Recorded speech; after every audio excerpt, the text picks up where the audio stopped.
చూడండి కాలీఫ్లవర్ ఎంత ఫ్రెష్గా ఉందో, చాలా బాగుంది. హాయ్ అండి, welcome back to my channel start my recipe. ఈరోజు మనము కాలీఫ్లవర్తో పకోడీ చేసుకుందాము. చూడండి, స్టవ్ వెలిగించుకొని నీళ్ళు పెట్టుకున్నాను. నీళ్ళు మరుగుతున్నాయి చూడండి. అందులో ఒక 1/2 టీ స్పూన్ సాల్ట్, కాలీఫ్లవర్ని అయితే ఇలా చిన్న చిన్న ముక్కలుగా కట్ చేసుకున్నాను చూడండి, పకోడీకి సరిపోయేంత. ఇప్పుడు అందులో వేసేసుకుందాము. ఒక 2 నిమిషాలు మరిగే నీళ్ళలో ప్రెస్ చేద్దాము. మరి ఉడకకుండా వేడి నీళ్ళలో మాత్రమే వేసాము కదా, ఇప్పుడు మనము తీసేసుకుందాము. చూడండి, ఇలా జాలి గంటితో తీసుకోవడం వల్ల నీళ్ళన్నీ వెళ్ళిపోతాయి. చూడండి, ఇలా ప్లేట్లోకి అన్నీ తీసేసుకుందాము. అలాగే కొత్త వాళ్ళు ఎవరైనా నా ఛానల్ చూస్తున్నట్టయితే సబ్స్క్రైబ్ చేయండి, లైక్ చేయండి. చూడండి, కాలీఫ్లవర్ ప్లేట్లోకి తీసేసుకున్నాం కదా. ఇప్పుడు మనము పకోడీకి పిండిని అయితే కలుపుకుందాము. అయితే 3 టీ స్పూన్లు అంతా రైస్ ఫ్లోరు తీసుకున్నాను. అందులోనే అల్లం వెల్లుల్లి పేస్టు, తగినంత కారం, అందులో కొద్దిగా గరం మసాలా ఒక 1/2 టీ స్పూన్ వేసుకున్నాను.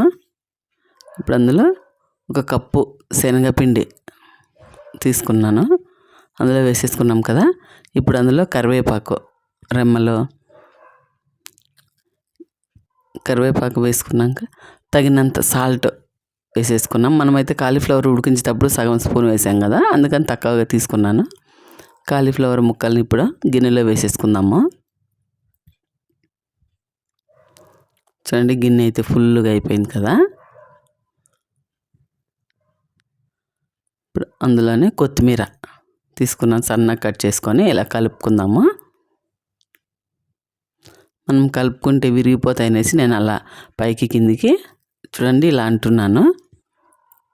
అలా రాదన్నట్టయితే మనం ప్లేట్లోకి తీసేసుకుందాము. చూడండి, ప్లేట్లోకి తీసుకోవడం వల్ల కాలీఫ్లవర్కి అంతా ఈ పిండి అనేది బాగా పడుతుంది, పకోడీ అనేది బాగా వస్తుంది. మనం అలా గట్టిగా ప్రెస్ చేయకుండా ఇలా స్మూత్గా అనుకుంటే బాగా కాలీఫ్లవర్కు ఈ పిండి అంతా పడుతుంది. ఉప్పు కారం పిండి మధ్య మధ్యలో మీకు అలా అనిపిస్తే కొద్ది కొద్దిగా వాటర్ వేసుకుంటూ కలపండి, బాగుంటుంది. చూడండి, కొద్దిగా వాటర్ వేసుకున్నాం కదా. ఇప్పుడు బాగా మనమైతే కలుపుకుందాము. బాగా కలిపేసుకున్నాం కదా. స్టవ్ ఆన్ చేసుకొని ప్యాన్ పెట్టుకుని ఆయిల్ అయితే హీట్ ఎక్కింది. ఇప్పుడైతే మనం పకోడీ వేసుకుందాము. ఇలా కొద్ది కొద్దిగా వేసుకుంటే బాగా విడివిడిగా కాలుతాయి. పకోడీ అయితే అంతా ఒకేసారి వేసామంటే ముద్దగా అయిపోయి కాలదు. చూడండి, వేసుకున్నాం కదా, మనం అటు ఇటు ఒకసారి తిప్పుకుందాము. చూడండి, బాగా ఫ్రై అయిపోయినాయి. ఇప్పుడు మనం ప్లేట్లోకి తీసేసుకుందాము. కాలీఫ్లవర్తో పకోడీ చాలా టేస్ట్గా ఉంటుంది, చాలా బాగుంటుంది. మిగిలిన కాలీఫ్లవర్ను రెండోసారి వేసేసుకుందాము.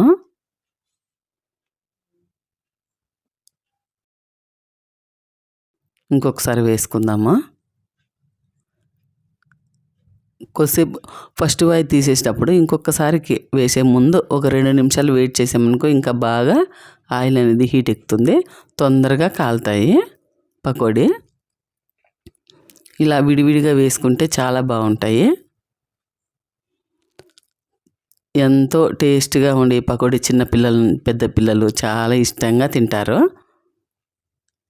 చూడండి, బాగా ఫ్రై అయిపోయినాయి. ఇవి మనం ప్లేట్లోకి తీసేసుకుందాము. అందులో కరివేపాకు కొత్తిమీర వేయడం వల్ల కలర్ కానీ చాలా బాగా వచ్చింది. చూడండి, మంచి స్మెల్. గరం మసాలా వేసాం కదా, ఎంతో టేస్ట్గా ఉండే పకోడీ ఇది రెడీ అయిపోయింది. కాలీఫ్లవర్ పకోడీ చాలా బాగా వచ్చింది. ఇలా టమాటో కచప్తో తింటే చాలా బాగుంటుంది. చూడండి, అలాగే ఈ కాలీఫ్లవర్ పకోడీ మీకు నచ్చినట్లయితే సబ్స్క్రైబ్ చేయండి, లైక్ చేయండి, కామెంట్ అయితే పెట్టండి ఎలా వచ్చిందనేసి.